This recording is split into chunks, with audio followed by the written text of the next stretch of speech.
Olá pessoal, sejam bem-vindos ao canal do Cursinho Ideia. O meu nome é Leonardo Chaves, eu sou seu professor de redação e gramática textual e hoje aqui no nosso canal nós vamos para mais uma videoaula sobre redação. Em especial hoje nós vamos falar sobre a introdução por contra-argumento, beleza? Bem, uma das partes mais essenciais de uma redação é justamente a introdução, né?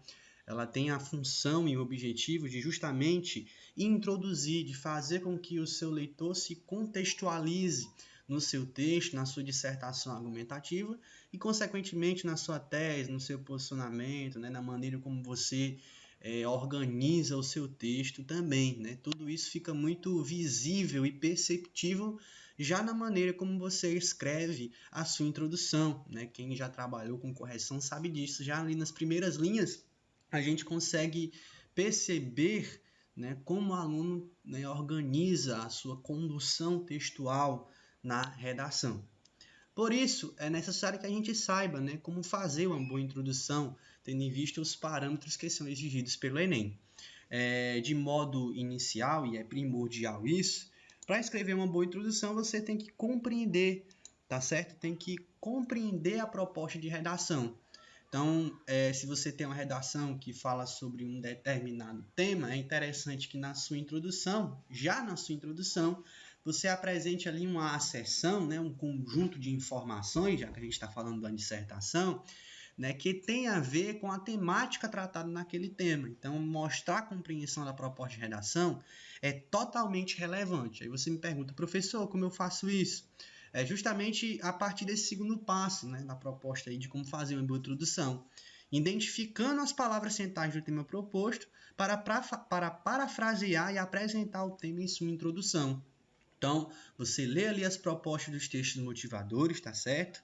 Lê a proposta do tema, pensa, reflete ali um pouco, né? E já inicia a sua introdução parafraseando informações ali que são possíveis de se diagnosticar a partir dos textos motivadores, a partir do tema. Então, você apresenta ali uma informação que já contextualiza o seu leitor dentro da temática que deve ser tratada, tendo em vista a proposta de redação, tá certo? Então, sempre identifique as palavras centrais, as palavras que parecem em comum em todos os textos motivadores, né? Utilize essas palavras na sua redação, com certeza não vai ter como você fugir do tema.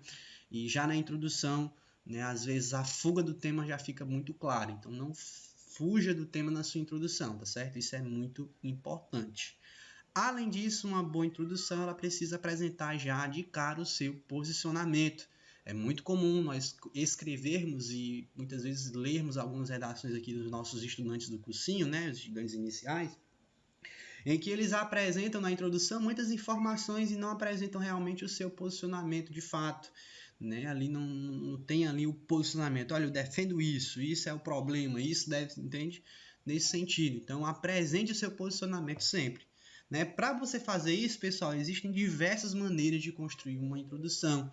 E uma das maneiras mais eficazes de construir uma introdução, tendo em vista esses três passos aqui, né, da compreensão da proposta, da paráfrase ali dos textos motivadores, daquilo que o texto motivador trata, né, e a apresentação do posicionamento, um dos modelos mais utilizados e que garante, na maioria das vezes, uma introdução concisa, direta e com um valor argumentativo muito forte, é justamente a introdução por contra-argumento. Né? O que vem ser a introdução por contra-argumento? Né?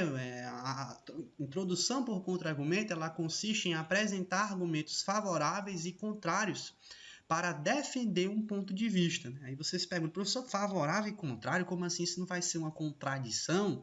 Né? A gente não vai estar se contradizendo? Não, aqui nesse caso, essa contradição, né, ela não acontece por mera coincidência, de forma aleatória ou fortuita, não. Né? Uma contradição ali, tá certo? Que tem e busca objetivos argumentativos, né? Essa contradição tem fins argumentativos, por isso que é uma contra-argumentação, né? Um rebate ali de ideia, contra-argumentar. Como você pode fazer isso, né, na sua introdução lá da sua redação? É só seguir esses três passos, pessoal, é bem básico. O primeiro passo é a apresentação do tema proposto, né? A interpretação do tema, a paráfrase lá que eu falei anteriormente. No segundo passo, você coloca um ponto final, utiliza ali o conectivo de oposição e logo em seguida executa o terceiro passo, que é a apresentação de argumentos em defesa do seu posicionamento, em defesa daquilo que você vai tratar no desenvolvimento 1, desenvolvimento 2, né, daquilo que você vai dissertar argumentativamente. Então é só defender o seu posicionamento. Esses 3 passos. Apresenta o tema proposto, tá certo?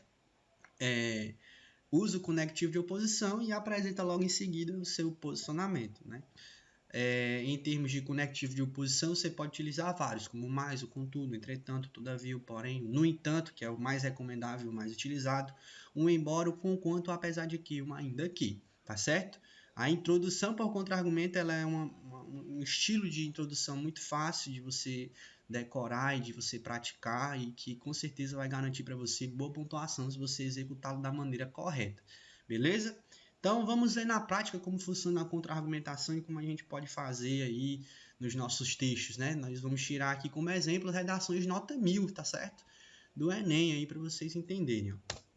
A primeira redação, né, ainda do tema do publicidade infantil em questão no Brasil, foi do João Pedro Maciel, de 19 anos, tá certo? Né, o título que ele deu, Quem sabe o que é melhor para ela, né? Então, vamos ler a introdução aqui do João Pedro Maciel. Ele diz, ó, desde o final de 1991, com a extinção da antiga União Soviética, o capitalismo predomina como sistema econômico. Diante disso, os variados ramos industriais pesquisam e desenvolvem novas formas e produtos que atinjam os mais variados nichos de mercado. Esse alcance, contudo, né, no entanto, todavia, por aí vai, preocupa as famílias e o Estado quando se analisa a publicidade voltada às crianças e contrapondo a capacidade de absorção crítica das propagandas por parte desse público-alvo. Né? Você lê assim, professor, eu não sou capaz de fazer isso. Claro que é. Veja que ele executou aqueles 3 passos básicos que eu havia citado anteriormente. Ó, esses 3 passos básicos aqui, certo? Ó. Ele apresentou uma informação que tem a ver com a questão da publicidade infantil, né? Que ele vai aliar ali o capitalismo, né? Que ele vai aliar ali as novas formas de produtos, né? Como elas se desenvolvem esse mercado, né? Variado por aí vai. Ele com certeza tirou esse tipo de informação dos textos motivadores que a gente tinha naquela época, né? Ele viu, conseguiu pensar, né? Então ele traz uma informação que tem a ver com o tema.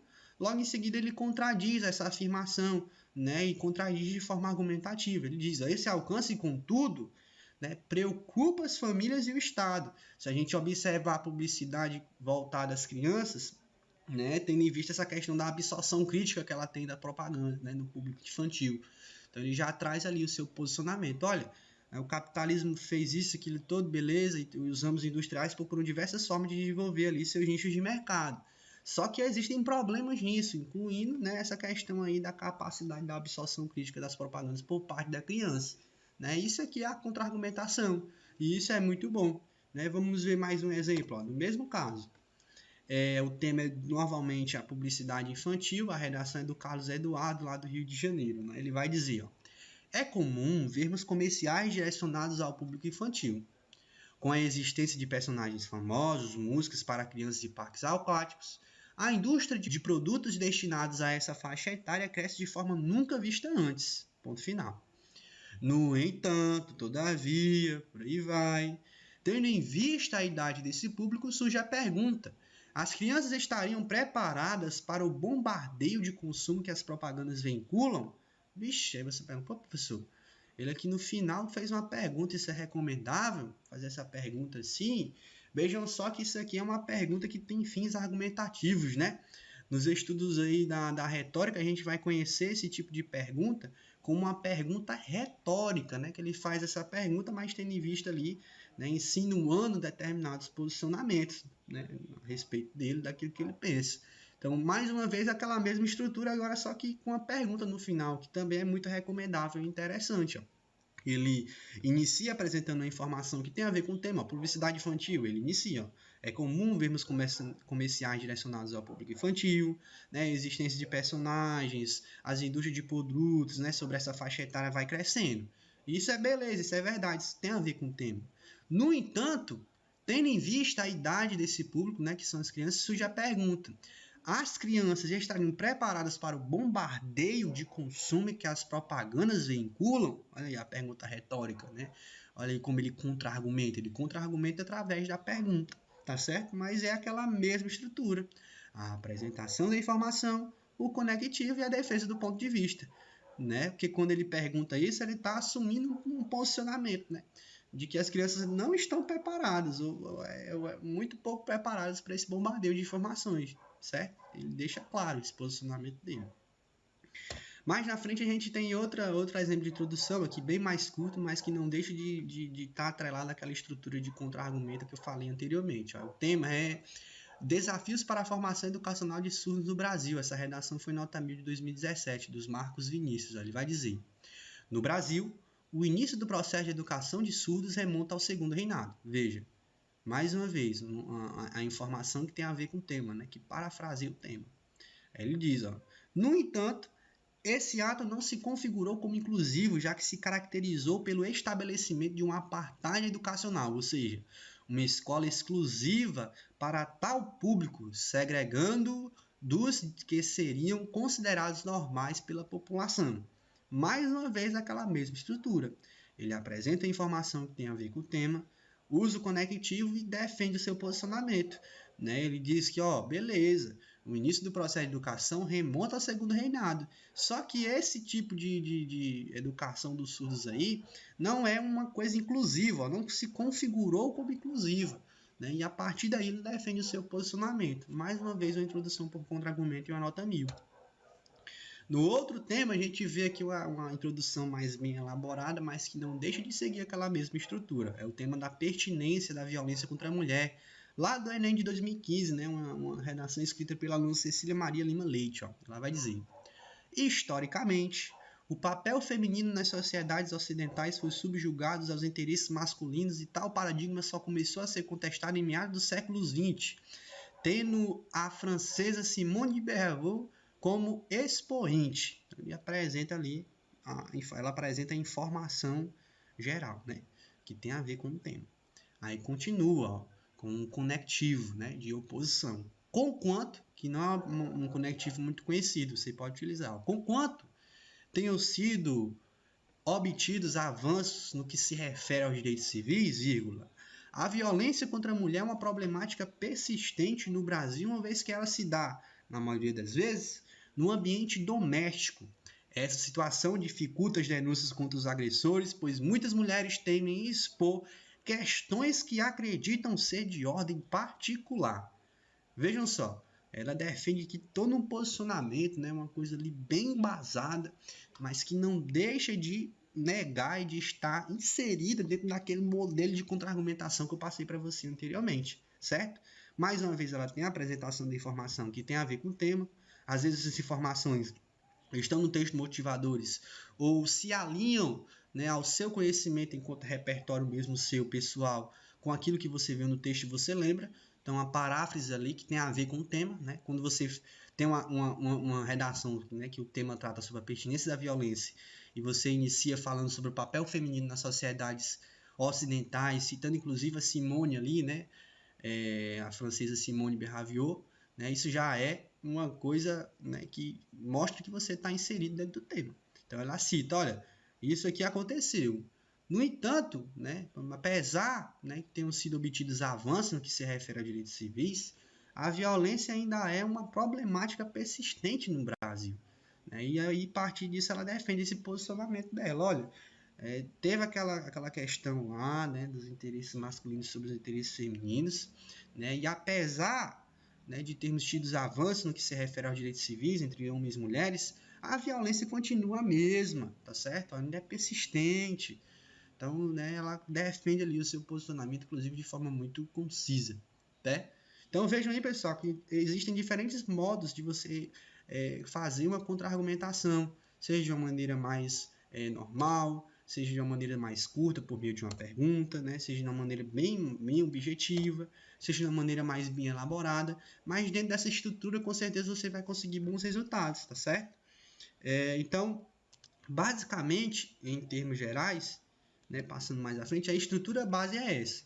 Aí você apresenta a informação ali contextualizada com o tema, usa o conectivo de oposição, né? Usou, no entanto, né? Um outro conectivo nesse sentido, porém, né? Todavia, usa vírgula, conectivo de oposição, no entanto, vírgula, e faz a apresentação, desculpa aqui o erro de digitação, do seu posicionamento por vias contra-argumentativas, tá certo? Então você vai contradizer, não contradizer, mas contra-argumentar a informação que você disse anteriormente, tá certo? Então você fala, sei o que, né, o problema ambiental brasileiro tem se superado ao longo dos anos com diversas iniciativas de ONGs e instituições. No entanto, né, essas iniciativas ainda não são eficazes para o... Né, e por aí vai, entende? É nesse sentido sempre. A estrutura base é essa, certo? Então essa é a nossa aula de hoje, espero que vocês tenham gostado, tá bem? Não deixe de se inscrever no nosso canal do Ideia, ativar o sininho, e é isso aí, pessoal. Muito obrigado pela atenção e ótimos estudos. Sigam também o Ideia lá no Instagram, tá certo? Valeu, sou o professor Leonardo, muito obrigado pela atenção.